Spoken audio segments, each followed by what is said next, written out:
সেবাৰ তৰফৰ পৰা সদৌ অসম ছাত্ৰ সন্থাক আগন্তুক মেট্ৰিক পৰীক্ষা সন্দৰ্ভত আলোচনাৰ বাবে আমন্ত্ৰণ জনাইছিল।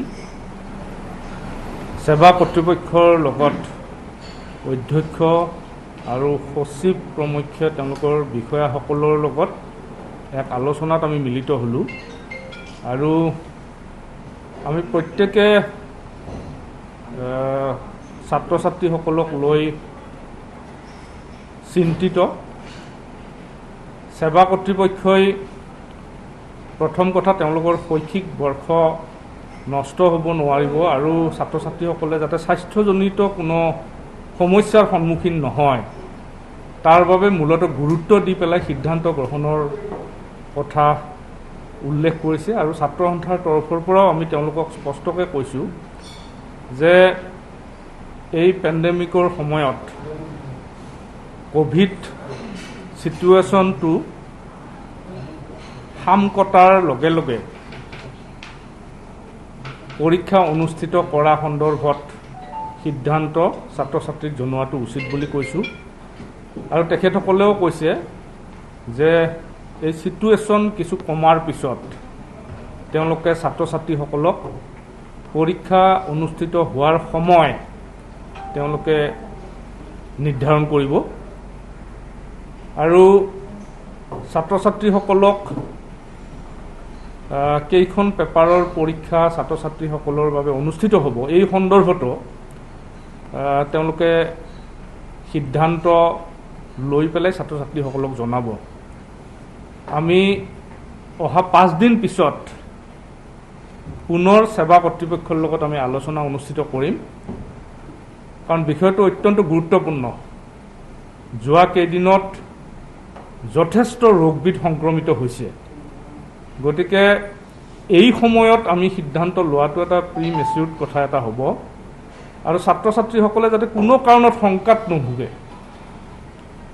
পৰীক্ষা অনুষ্ঠিত হ'ব তাৰ বাহিৰে সেৱা কৰ্তৃপক্ষৰ হাতত আন কোনো উপায় নাই, কাৰণ CBSEৰ তৰফৰ পৰা যিদৰে তেওঁলোকে পৰীক্ষা অনুষ্ঠিত নকৰিলেও তেওঁলোকে ফলাফল ঘোষণা কৰিব পৰা ব্যৱস্থা আছে, কিন্তু আমাৰ সেৱাৰ ক্ষেত্ৰত তেনেধৰণৰ কোনো ব্যৱস্থা নাই। গতিকে পৰীক্ষা অনুষ্ঠিত কৰিব লাগিবই বুলি তেওঁলোকে আমাক উল্লেখ কৰিছে আৰু সেইকাৰণে ছাত্ৰ ছাত্ৰীসকলৰ প্ৰতি বা অভিভাৱকসকলৰ প্ৰতিও আমাৰ আহ্বান, তেওঁলোকে যিদৰে পঢ়া শুনা কৰি আছে এই কোভিডৰ পৰা নিজৰ স্বাস্থ্য ৰক্ষা কৰিও তেওঁলোকে ঘৰতে পঢ়া শুনা কৰক আৰু এই কোভিড যিটো পৰিস্থিতি এই পৰিস্থিতিটো কিছু চাম কটাৰ পিছত পৰীক্ষা অনুষ্ঠিত কৰিব পৰা পৰিৱেশ যেতিয়া হ'ব তেতিয়া পৰীক্ষা অনুষ্ঠিত কৰাৰ বাবে সেৱা কৰ্তৃপক্ষই দিন বাৰ ঠিক কৰি সিদ্ধান্ত গ্ৰহণ কৰিব আৰু অহা 5 দিনৰ পিছত আমি পুনৰ সেৱা কৰ্তৃপক্ষৰ লগত আমি মিলিত হ'ম আৰু এইটো এটা অতি জটিল এটা ক্ষণ, কাৰণ ছাত্ৰ ছাত্ৰীসকলৰ শৈক্ষিক ভৱিষ্যত আৰু স্বাস্থ্যগত কথা, গতিকে স্বাস্থ্যজনিত কথাটোও আমি লক্ষ্য ৰাখিব লাগিব আৰু সেইকাৰণে আমি অহা 5 দিনৰ পিছত সেৱা কৰ্তৃপক্ষৰ লগত কথা পাতি নিশ্চয় আমি আৰু কিছু সিদ্ধান্ত মুকলিকৈ ক'ব পাৰিম। মই সাধাৰণ সম্পাদকক এই সন্দৰ্ভত ক'বৰ কাৰণে অনুৰোধ কৰিছোঁ। কৰ্মীসকল, আজি সেৱাৰ অধ্যক্ষ সচিব আৰু তেওঁলোকৰ বিষয়ববীয়াৰ লগত আমাৰ ছাত্ৰ সন্থাৰ আলোচনা অনুষ্ঠিত হৈ যায়। ছাত্ৰ ছাত্ৰীসকলৰ জীৱনৰ এটা গুৰুত্বপূৰ্ণ পৰীক্ষা। আমি সকলোৱে জানো যে এই হাইস্কুল শিক্ষান্ত পৰীক্ষাটোৰ ওপৰত ছাত্ৰ ছাত্ৰী, অভিভাৱক বা অসমৰ সকলো ৰাইজে দৃষ্টি নিবদ্ধ ৰাখে। গতিকে এই পৰীক্ষাটো এই মহামাৰীৰ কাৰণে এবাৰ কেনেকৈ অনুষ্ঠিত হ'ব বা কি পৰ্যায়ত অনুষ্ঠিত কৰিলে ছাত্ৰ ছাত্ৰীসকলে উপকৃত হ'ব সেই কথা বতৰাখিনি আজি ইয়াত আলোচনা কৰা হৈছিল আৰু আমি ছাত্ৰ সন্থাই সেৱা কৰ্তৃপক্ষৰ লগত কথা বতৰা পাতি আমি এটা কথা গম পাইছোঁ যে সেৱা কৰ্তৃপক্ষই এই পৰীক্ষা অনুষ্ঠিত কৰিবৰ কাৰণে ইতিমধ্যে প্ৰস্তুত হৈ আছে। এই মহামাৰীৰ পৰিস্থিতি কিছু উন্নত হ'লেই বা স্বাভাৱিক অৱস্থালৈ আহিলে তেওঁলোকে পৰীক্ষা অনুষ্ঠিত কৰিব পাৰিব আৰু আটাইখিনি প্ৰক্ৰিয়া ইতিমধ্যে তেওঁলোকে প্ৰস্তুত কৰি উলিয়াইছে। গতিকে আমিও সেৱা কৰ্তৃপক্ষৰ লগত কথা পাতি এটা কথা গম পালোঁ যে পৰিস্থিতি উন্নত হোৱাৰ লগে লগে যিহেতু পৰীক্ষা অনুষ্ঠিত হ'ব, গতিকে ছাত্ৰ ছাত্ৰীসকলে এই পৰীক্ষাটোক লৈ তেখেতসকলৰ যি পঢ়া শুনা, সেই পঢ়া শুনা আমি চলাই থাকিবৰ কাৰণে আহ্বান জনাম। আৰু শিক্ষামন্ত্ৰীয়ে কোৱা কথা বতৰাবিলাক ইয়াত আজি আলোচনা হৈছিল। আমি সংবাদ মাধ্যমত দেখিছিলোঁ যে 3টা বিষয়ত নে 6টা বিষয়ত অনুষ্ঠিত হ'ব। সেই কথা বতৰাখিনিও আমি কিছু পৰিমাণে আলোচনা কৰিছিলোঁ। গতিকে এতিয়াও এটা সিদ্ধান্তত যিহেতু উপনীত হোৱা নাই, আমিও ছাত্ৰ সন্থাই কিছু সময় বিচাৰিছোঁ। এই ক্ষেত্ৰত আমি বিভিন্ন শিক্ষাবিদ, ছাত্ৰ সমাজৰ লগতো আমি আলোচনা কৰিব লাগিব। ছাত্ৰ ছাত্ৰীসকলৰ মনৰ ভাৱ কি, এই কথাখিনি আমি ছাত্ৰ সন্থাই গম পাব লাগিব। অভিভাৱকসকলৰ মনৰ ভাৱটো আমি গম পাব লাগিব যে তেওঁলোকে ছাত্ৰ ছাত্ৰীসকলক পৰীক্ষাত বহিবলৈ দিবনে নিদিয়ে এই মহামাৰীৰ সময়ত। এই কথা বতৰাখিনি আমি গম পাই আমাৰ যি সিদ্ধান্ত, সেই সিদ্ধান্ত আমি 4 পৰা 5 দিনৰ ভিতৰত সেৱা কৰ্তৃপক্ষৰ লগত তেওঁলোকক জনাম বা তেওঁলোকৰ লগত পুনৰ আলোচনাত মিলিত হ'ম।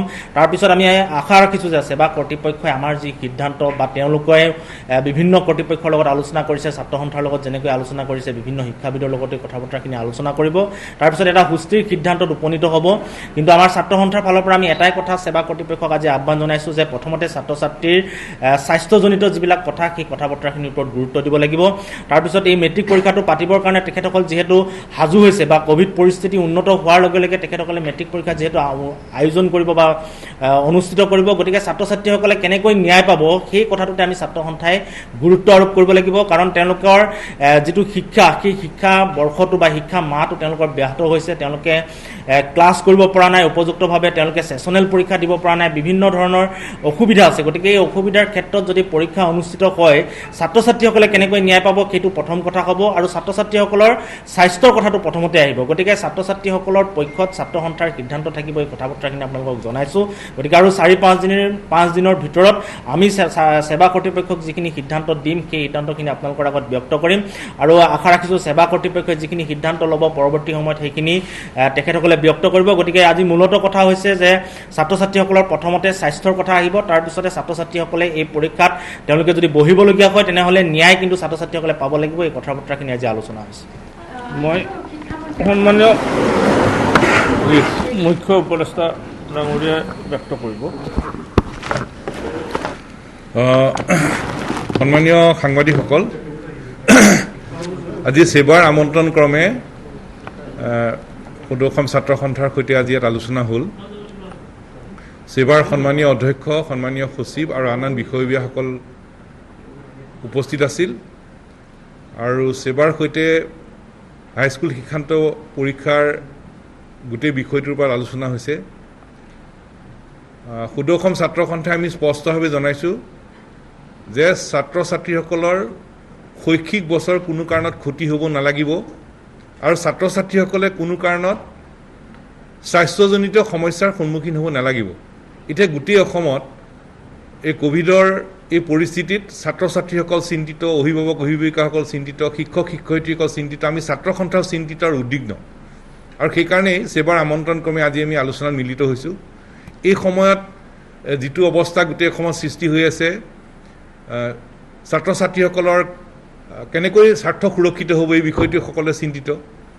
গতিকে এই চিন্তিত কথাটোত সেৱাক আমি দুটা কথা স্পষ্টকৈ জনাইছোঁ। এটা, ছাত্ৰ ছাত্ৰীসকলৰ শৈক্ষিক বৰ্ষ ক্ষতি হ'ব নালাগিব। 2, ছাত্ৰ ছাত্ৰীসকলে কোনো কাৰণত স্বাস্থ্যজনিত সমস্যাৰ সন্মুখীন হ'ব নালাগিব। এতিয়া সেৱাৰ কৰ্তৃপক্ষই আমাক জনালে যে CBSE যিটো তেওঁলোকৰ নিয়ম নীতি সেইটো আমাৰ লগত সেৱাৰ লগত নিমিলে। আৰু তেখেতসকলে আমাক এটা কথা জনাইছে যে এই কোভিডৰ পৰিস্থিতি উন্নত হ'লে তেতিয়াহ'লে তেখেতসকলে পৰীক্ষা পাতিব লাগিব। এই কথাটো তেখেতসকলে আমাক জনাইছে। আৰু আমিও কৈছোঁ যে এই গোটেই কথাটোত ছাত্ৰ ছাত্ৰীসকলৰ স্বাৰ্থটো চাব লাগিব। ছাত্ৰ ছাত্ৰীসকলে যাতে কোনো কাৰণত যাতে স্বাস্থ্যজনিত সমস্যাৰ সন্মুখীন হ'ব নালাগিব আৰু ছাত্ৰ ছাত্ৰীসকলৰ শৈক্ষিক বৰ্ষটো ক্ষতি হ'ব নোৱাৰিব। আৰু সকলোৱে এই কথাটোৱে কৈছে যে আজিৰ পৰিস্থিতিটো এতিয়া যি ধৰণৰ কোভিডৰ যিটো পৰিৱেশ, সেই পৰিৱেশটোত এতিয়াতো আন্তঃজিলা যোগাযোগো বন্ধ হৈ গ'ল আজিৰ পৰা, যোৱাকালিৰ পৰা। গতিকে এই পৰিস্থিতি উন্নত হ'লে সেৱাই কৈছে যে উন্নত হ'লে আমি পৰীক্ষাটো পাতিব লাগিব আৰু নহ'লে তেওঁলোকৰ হাতত কোনো বিকল্প ব্যৱস্থা নাই। এই কথাটো সেৱা কৰ্তৃপক্ষই আমাক জনাইছে। এতিয়া এই সময়টোত কি ধৰণে আগবঢ়া উচিত হ'ব, কেনেকৈ আগবঢ়াটো উচিত হ'ব, এই সম্পৰ্কত কোভিড পৰিস্থিতিটো উন্নত হ'লে সেই সম্পৰ্কত সিদ্ধান্ত ল'ব পৰা এটা পৰিৱেশ আহিব। কিন্তু আমিও সদৌ অসম ছাত্ৰ সন্থাই অসমৰ সমূহ ছাত্ৰ ছাত্ৰীক আমি ক'ব খোজোঁ যে কোভিড পৰিস্থিতি উন্নত হ'লে সেৱাই পৰীক্ষা পাতিব লাগিব বুলি আমাক জনাইছে। গতিকে এই সময়টোত ছাত্ৰ ছাত্ৰীসকলে নিজৰ ঘৰতেই আমাৰ পঢ়া শুনাটো অব্যাহত ৰাখিব লাগিব, যাতে পঢ়া শুনা আমি যাতে অব্যাহত ৰাখোঁ। আৰু কোভিড পৰিস্থিতি উন্নত হ'লে সেৱাই সেই সম্পৰ্কত পৰীক্ষা পতাৰ সম্পৰ্কত সিদ্ধান্ত ল'ব বুলি কৈছে। গতিকে এই সময়ত আমাৰ বিকল্প কি? বিকল্প এটাই, এই সময়টোত কোভিডৰ পৰিস্থিতি আমি সকলোৱে চিন্তিত উদ্বিগ্ন, আমি ঘৰতে পঢ়া শুনা কথাটো আমি অব্যাহত ৰাখিব লাগিব। আৰু সেৱাই কৈছে যে কোভিড পৰিস্থিতি উন্নত হ'লে 15 দিনৰ সময় দি পৰীক্ষা পতাৰ কাৰণে তেখেতসকলে আগবাঢ়িবলৈ প্ৰস্তুত। গতিকে এতিয়া উপায় কি? ছাত্ৰ ছাত্ৰীসকলে ঘৰতে পঢ়া শুনা কৰি ৰাখিব লাগিব। আৰু আজিৰ তাৰিখত আমি একো ক'ব নোৱাৰোঁ, কাৰণ কোভিডৰ পৰিস্থিতি উন্নত হ'ব লাগিব। আজি সকলোৱে আমি কোভিড লৈ চিন্তিত, কিন্তু পৰীক্ষাৰ্থীসকলৰ ভৱিষ্যতক লৈ আমি চিন্তিত। গতিকে পৰীক্ষাৰ্থীসকলে ঘৰতে পঢ়া শুনাটো অব্যাহত ৰাখক। আৰু এই গোটেই বিষয়টো লৈ অহা 5 দিনৰ পিছত সেৱাই আকৌ ছাত্ৰ সন্থাৰ সৈতে আলোচনাত মিলিত হ'বলৈ আমাক আমন্ত্ৰণ জনাইছে। গতিকে 5 দিনৰ পিছত আমি পুনৰ আলোচনাত আমি মিলিত হ'ম। আৰু কথাটো এটাই, ছাত্ৰ ছাত্ৰীৰ শৈক্ষিক বৰ্ষ ক্ষতি হ'ব নালাগিব, ছাত্ৰ ছাত্ৰীসকলে কোনো কাৰণত স্বাস্থ্যজনিত সমস্যাৰ সন্মুখীন হ'ব নালাগিব। এই দুটা মৌলিক কথা আগত ৰাখিয়েই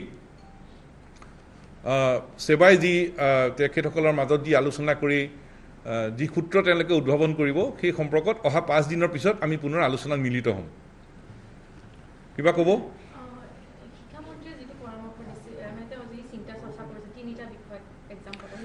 না, আজি আমি আলোচনাত মিলিত হ'লোঁ।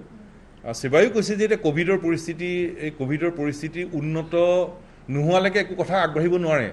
গতিকে কোভিডৰ পৰিস্থিতি উন্নত হ'লে সেৱাই পৰীক্ষাটো পাতিব লাগিব, তেখেতসকলৰ কোনো বিকল্প নাই কৈছে। গতিকে সেই সম্পৰ্কত এতিয়ালৈকে তেওঁলোকে কোনো চূড়ান্ত সিদ্ধান্ত লোৱা নাই, কিন্তু তেখেতসকলে কৈছে সেৱাৰ কোভিডৰ পৰিস্থিতি উন্নত হ'লে তেখেতসকলে পৰীক্ষা পাতিব লাগিব। কিন্তু প্ৰথম কথাটো কোভিডৰ পৰিস্থিতি উন্নত হ'ব লাগিব। আৰু আমিও কৈছোঁ যে ছাত্ৰ ছাত্ৰীসকলৰ শৈক্ষিক বৰ্ষ ক্ষতি হ'ব নালাগিব, আৰু ছাত্ৰ ছাত্ৰীসকলে কোনো ধৰণৰ স্বাস্থ্যজনিত সমস্যাৰ সন্মুখীন হ'ব নালাগিব। গতিকে আজিৰ তাৰিখত, আজি যিটো কোভিডৰ পৰিস্থিতি, আজিৰ তাৰিখত ছাত্ৰ ছাত্ৰীসকলৰ প্ৰতি আমাৰ অনুৰোধ, ঘৰত পঢ়া শুনাটো অব্যাহত ৰাখক। কোভিড পৰিস্থিতি যেতিয়া উন্নত হ'ব, সেই সম্পৰ্কত সেৱাই কি সূত্ৰ দিয়ে, সেই সূত্ৰৰ ওপৰত ভিত্তি কৰি দুটা কথা হ'ব। ল'ৰা ছোৱালীৰ শৈক্ষিক বৰ্ষ অনিষ্ট হ'ব নোৱাৰিব, ছাত্ৰ ছাত্ৰীসকলৰ শৈক্ষিক স্বাৰ্থ সুৰক্ষিত হ'ব লাগিব, সেইটো প্ৰথম। আৰু স্বাস্থ্যজনিত সমস্যাৰ সন্মুখীন হ'ব নালাগিব। 5 দিনৰ পিছত আমি পুনৰ আলোচনা মিলিত হ'ম, তেতিয়া সেৱাৰ আন কথাখিনিও আমি জানিব পাৰিম। পুনৰ 5 দিন পিছত আমি আলোচনাত মিলিত হ'ম।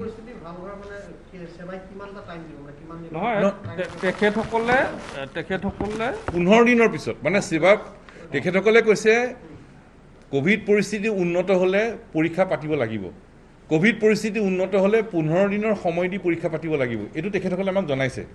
এতিয়া আমাৰ ফালৰ পৰা আমি একদম স্পষ্টকৈ কৈছোঁ যে ল'ৰা ছোৱালীৰ শৈক্ষিক বৰ্ষ অনিষ্ট হ'ব নোৱাৰিব, ক্ষতি হ'ব নোৱাৰিব, ছাত্ৰ ছাত্ৰীসকলৰ সুৰক্ষিত শৈক্ষিক ভৱিষ্যত নিশ্চিত হ'ব লাগিব, আৰু ছাত্ৰ ছাত্ৰীসকলে কোনো কাৰণত স্বাস্থ্যজনিত সমস্যাৰ সন্মুখীন হ'ব নালাগিব। কিন্তু আজিৰ তাৰিখত যিটো কোভিডৰ পৰিস্থিতি, এই পৰিস্থিতিত সেৱাইও কোনো চূড়ান্ত সিদ্ধান্ত ল'ব নোৱাৰে। তেওঁলোকৰ মনোভাৱটো আমাক আজি জনালে। 5 দিনৰ পিছত আমি আকৌ পুনৰ আলোচনাত মিলিত হ'ম। একে হাইস্কুল শিক্ষান্ত পৰীক্ষা, হাই মাদ্ৰাছা একেই, সেৱাই পতা পৰীক্ষা দুটাই। মানে হাই মাদ্ৰাছা আৰু হাইস্কুল শিক্ষান্ত পৰীক্ষা একেধৰণে অনুষ্ঠিত হ'ব।